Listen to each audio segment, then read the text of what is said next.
ଦଳିଦେଲା ଦନ୍ତାହାତୀ, ଜଣେ ମୃତ୍ୟୁ।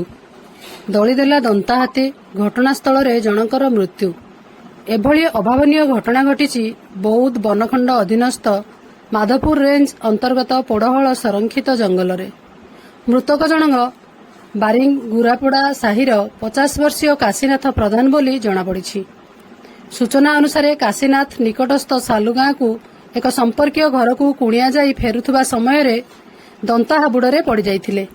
ଏପଟେ ଘର ଲୋକ ବହୁତ ଖୋଜାଖୋଜି କରିବା ପରେ ପୋଡ଼ହଳ ସଂରକ୍ଷିତ ଜଙ୍ଗଲର ବାରିଙ୍ଗ ଲେଙ୍ଗାରବାଜୁ ଜଙ୍ଗଲିଆ ରାସ୍ତା ନିକଟରେ ମୃତଦେହ ପଡ଼ିଥିବା ଦେଖିବାକୁ ପାଇଥିଲେ।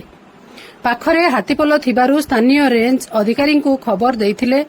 ଘଟଣାସ୍ଥଳରେ ବନ କର୍ମଚାରୀ ପହଞ୍ଚି ମୃତଦେହକୁ ଉଦ୍ଧାର କରିବା ଜଣାପଡ଼ିଛି। ମୃତକ ପରିବାରକୁ ସରକାରୀ ସାହାଯ୍ୟ ପାଇଁ ଦାବି ହେଉଛି।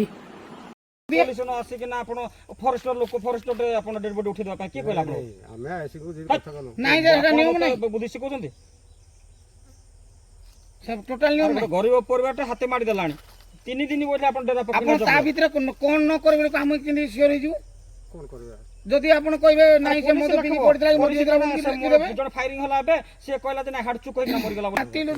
ବୌଦ୍ଧରୁ ବୈଦ୍ୟନାଥ ସାମଲଙ୍କ ସହିତ ଚିତ୍ତରଞ୍ଜନ ସିଂଙ୍କ ରିପୋର୍ଟ, ମୋ ଜିଲ୍ଲା ଖବର।